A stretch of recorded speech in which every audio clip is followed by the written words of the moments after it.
dear beloved, Boss Mike, Cervera. Kahapon, abay grabe mga kababayan, bandang hapon po meron hong niluluto itong mga Duterte, no? Itong kampo ng mga Duterte na mayroon hong niluluto at pinaplano na pabagsakin ang gobyerno. Kaya lang ho ako'y nagtataka ho ako. Walang-wala na ba? Walang-wala na bang pwede na kausapin itong si Sara? Kasi mukhang wala nang pumapayag Oo, na sumama sa kanya. Kasi ho, siguro ramdam na nila na talagang bagsak na. Oo, bagsak na ho ito hong kampo nila. Kaya ho ngayon mga kababayan ko, yung pong mga ibang mga politiko na gustong magpasikat, gustong magkaroon ng spotlight tulad ni Magalong, mga kababayan, yun na lang ang pinagtsatsagaan. Ano po ba ibig ko sabihin?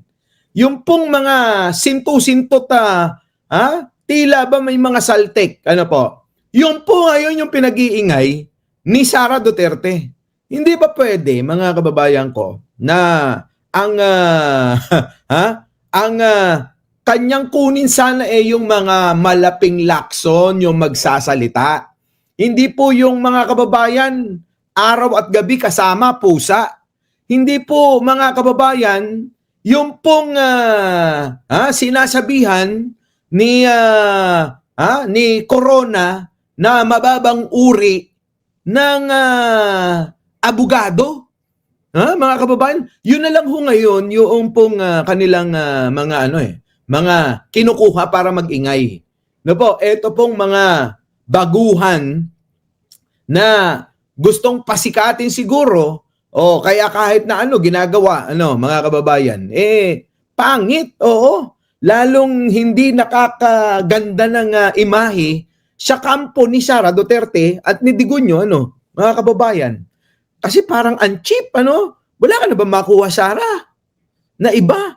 Yung bang malaping Lacson? Yung bang mala Tito Soto? Mga ganun sana.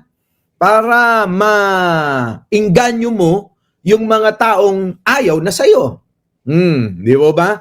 Kaya nga ho mga kababayan, alam nyo, dito ngayon sa nangyayari, nagpapakita na ho ito ng talagang wala na, hindi na makakabangon itong kampo ng mga Duterte. Ano po? Wala na. Mga kababayan ko, tingin ko, lalo na hong lulubog itong kampo ng ni Sara. Wag na natin sama si Digunyo, wala nang bilang yung matanda. Di ba? Wala na hong bilang yung matanda. Sa totoo lang, ginagamit na lang ho nila yan Pero sa totoo lang, baka nga ho yan, kapag ka ho, sila na lang ang nag-uusap, ang sinasabi ng mga yan, putang inang Duterte yan, mamamatay din yan, di ba? Mga kababayan, gamitin na lang natin yung pangalan. Siyempre, may ambisyon ng bawat mga politiko. Di ba? Kaya ho, sigurado, tingin ko gamit na gamit nila yung pong pangalan ni Duterte. So, burahin na natin. Yun na lang ho ang papel nung matandang Duterte na nakakulong doon po sa dahig. Ano po? Yun na lang talaga papel nun Gamitin ang pangalan niya. Pero yung sasabihin nyo na magkakaroon pa ng mga simpatya, meron siguro mangilan-ngilan, Pero ngayon mga kababayan, wala na nga Si Kibuloy nga, kita nyo nung araw, ito paliwanag ko sa inyo. Si Kibuloy nung araw, mga kababayan, halos magpakamatay yung mga DDS doon sa rally, Doon sa pagharang ng katawan nila. Di po ba? Yung mga DDS. Di ba yung mga vlogger, pati ho yung mga ilan dyan na mga politiko, kasama na si Sara Duterte, na nagsinungaling pa na sinabi niya mga kababayan ko, wala na dito sa Duterte sa Davao. Pero mga kababayan, nandoon lang pala sa ilalim ng lupa. Natandaan niyo po ba yon? At nandyan din si Bato na nag-imbestiga pa dyan at dinala yung Senado sa Davao. Natandaan niyo ho yun? Dinala ni Bato, ni Bongo, ni Padilla yung pong hearing sa Davao. Di po ba? Lahat po sila nandiyan dyan Ngayon, ang tanong, bakit hindi na ho napag-uusapan si Kibuloy?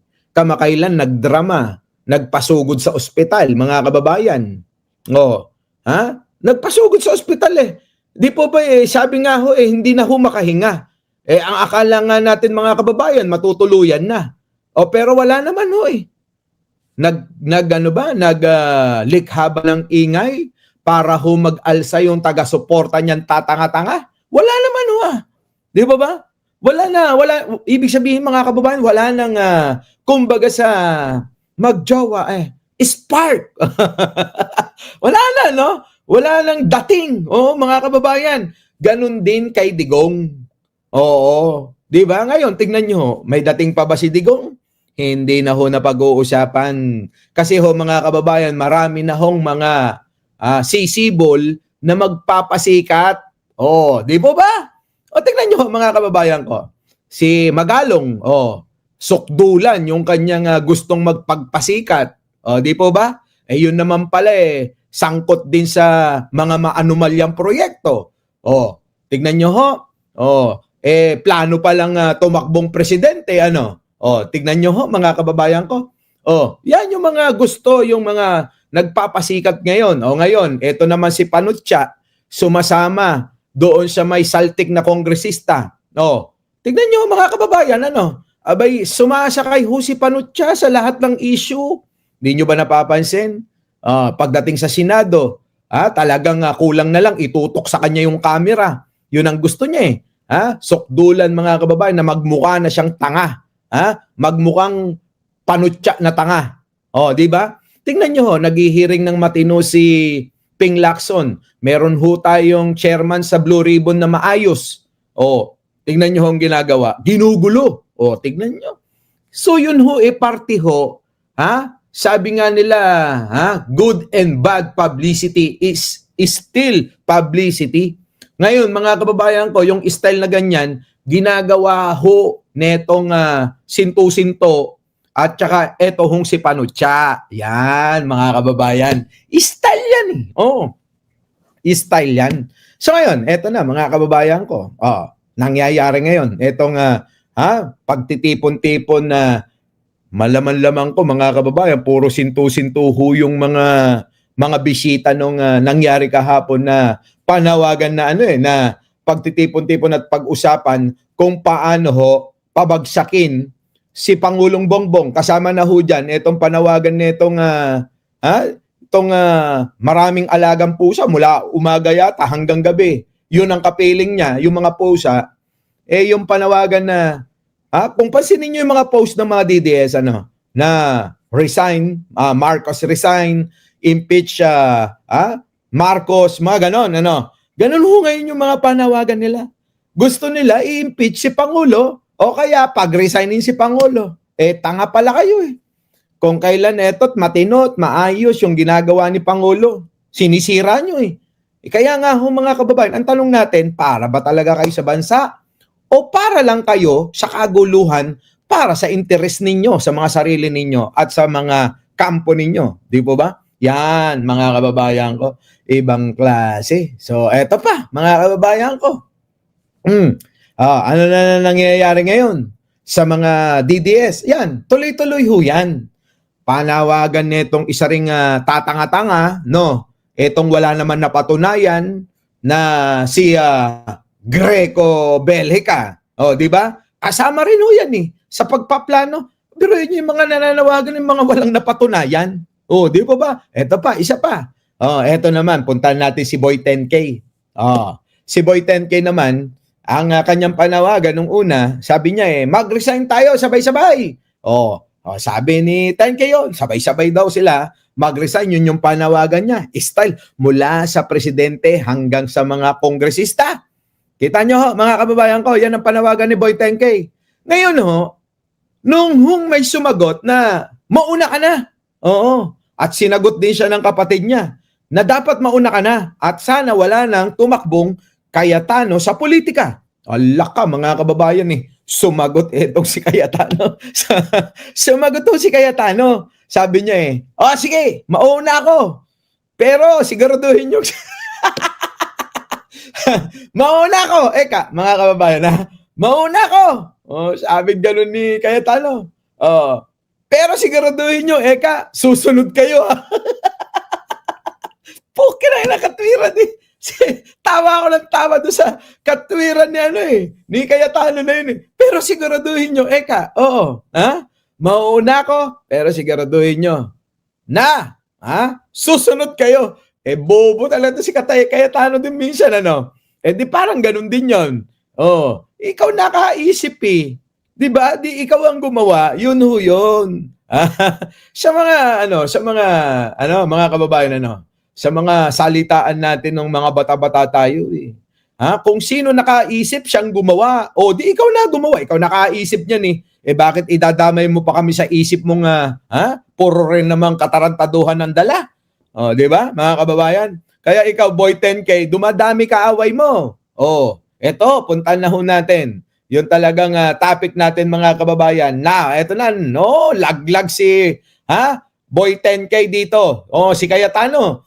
Mga kababayan, nako, eto na, pinakadelikadong tao ka raw, sabi ng isang abogado. Mga kababayan, pakinggan ho natin pakinggan ho natin ang sinabi, ng isang abogado. Pasok.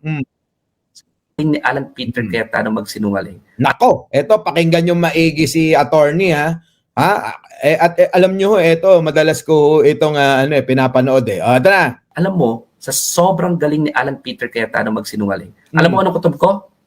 Pati sarili niya nakukonvince niya. Ganon siya kagaling magsinungaling, pati sarili niya nakukonvince niya. Nako. No? Kita nyo, mga kababayan ko, sabihan ka na sinungaling kang tao at sa sobrang eksperto mo, at husay mo sa pagsisinungaling, ikaw, Cayetano, tawag nga sa'yo ng iba, Kawatano, sa sobrang galing mong magsinungaling, abay, pati sarili mo, napapaniwala mo. Putik na yung mga kababayan, kakaiba yun, Sa sobrang galing magsinungaling daw ni Cayetano, mga kababayan ko, pati sarili niya, kaya niyang paniwalain. Baka pati si bro, kaya niyang paniwalain, Grabe, no? At yan yung pinakadelikadong tao sa balat ng lupa. Yung ganyan kalala magsinungaling, pati sarili niya, convinced. Naku, kita nyo, yan daw ho ang pinakadelikado na tao sa balat ng lupa. Dahil pati sarili niya, kumbinsido sa kanyang ginagawa. Sa kanyang ginagawa na pagsisinungaling. Tignan nyo ho, mga kababayan ko, no? So may kanya-kanya talagang kanya-kanyang kagalingan. Itong ating mga politiko, hindi lang ho tayo. Pati ho itong mga politiko natin ay may kanya-kanyang kagalingan. Ang kagalingan po ni Alan Peter Cayetano na nasasabihan na Kawatano, na minsan na pagkakamalang bakla. Mga kababayan ko, yung pagsisinungaling na kahit daw sarili niya kayang paniwalain. So, ibig sabihin, kayo napapaniwala rin. Di ba binoto nyo nga? Di ba binoto nyo? Tama? Dahil pinangakuan kayo ng 10,000.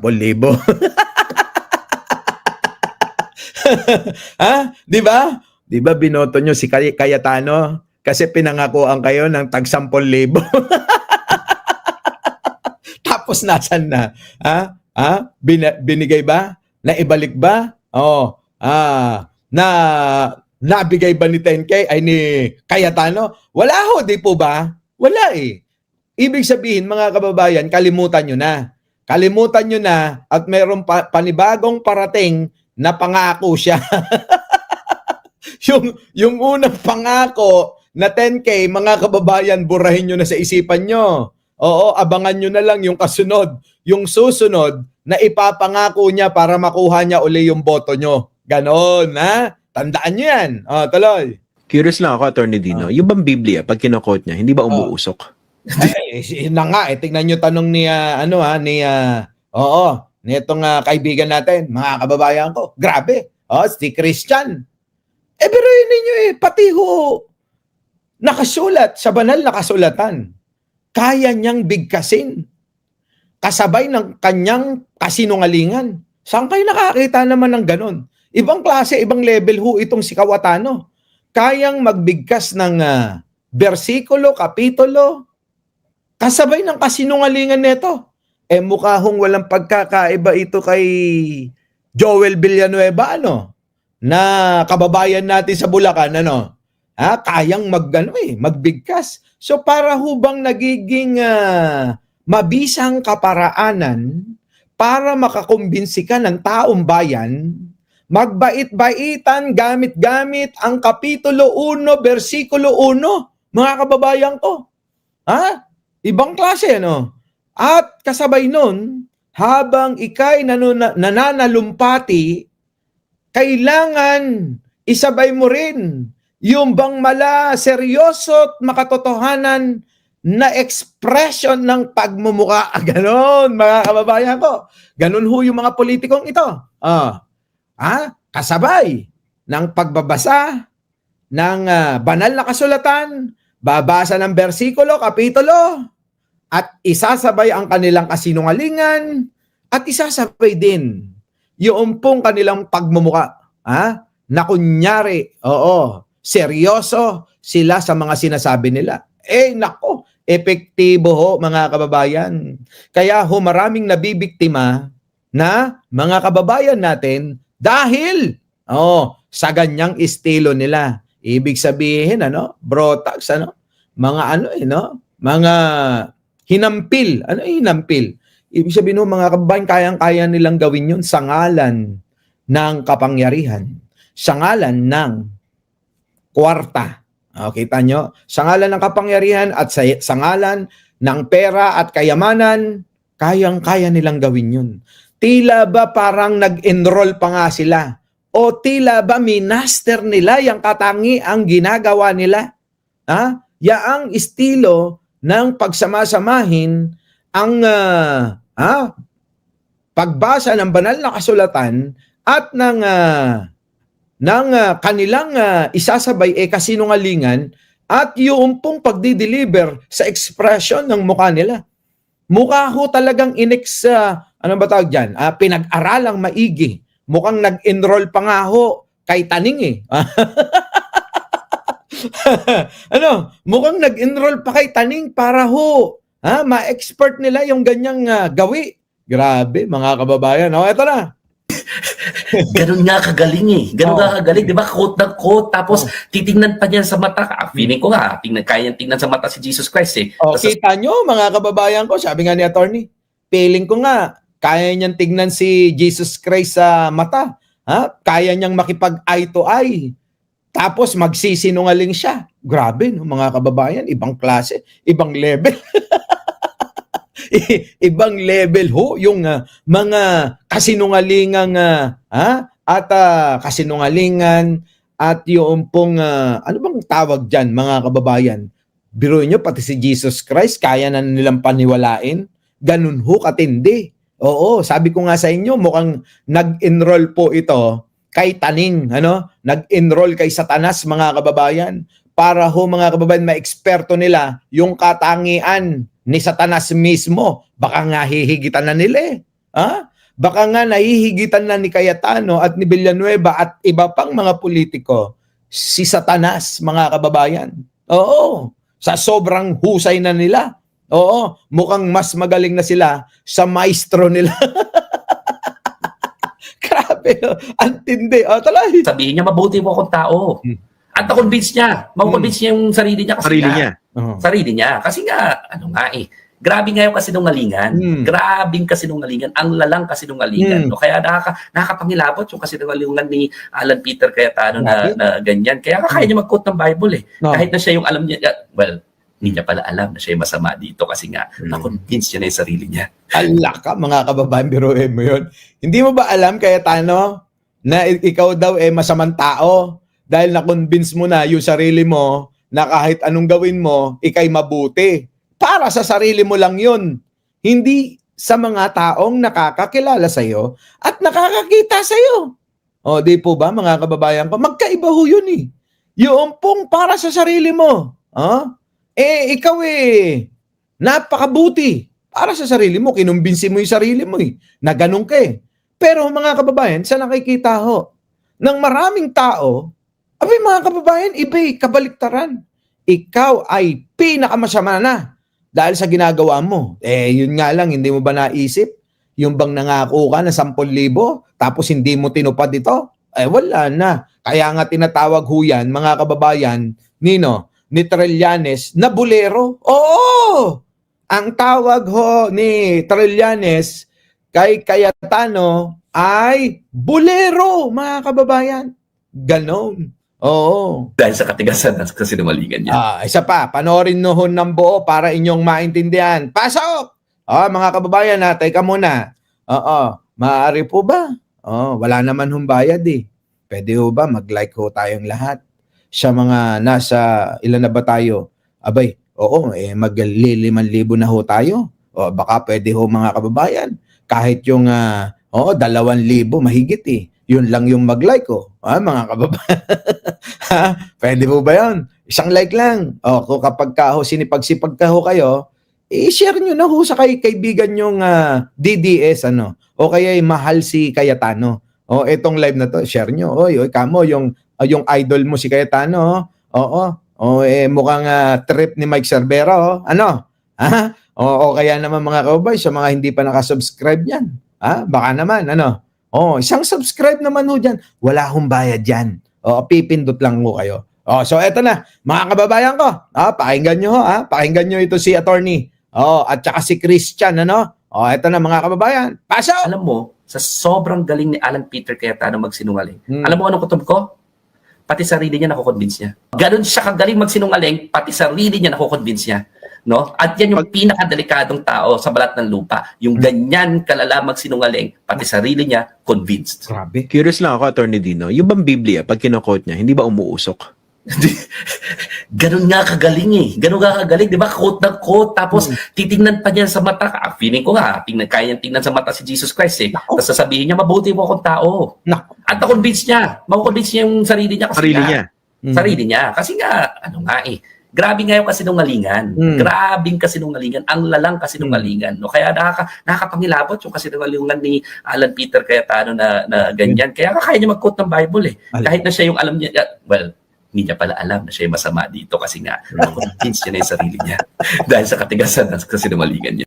Katigasan ng mukha niya, mga kababayan ko. Ayan ho, mga kababayan, nakakatakot ho yan, mga kababayan. Biruin ninyo. Sabi ho ng isang kilalang abogado, nakakatakot. Dahil mga kababayan, delikadong tao. Sabing ganon, oo. Dahil sa kasinungalingan nito, talagang pati sarili niya, mga kababayan, kaya niyang paniwalain na totoo. At pati si Jesus Christ, kaya niyang titigan. Kaya niyang makipag mata sa mata. Habang nagsisinungaling siya. Ganun ho eh. Meron ho talagang ganung tao. Our beloved Boss Mike!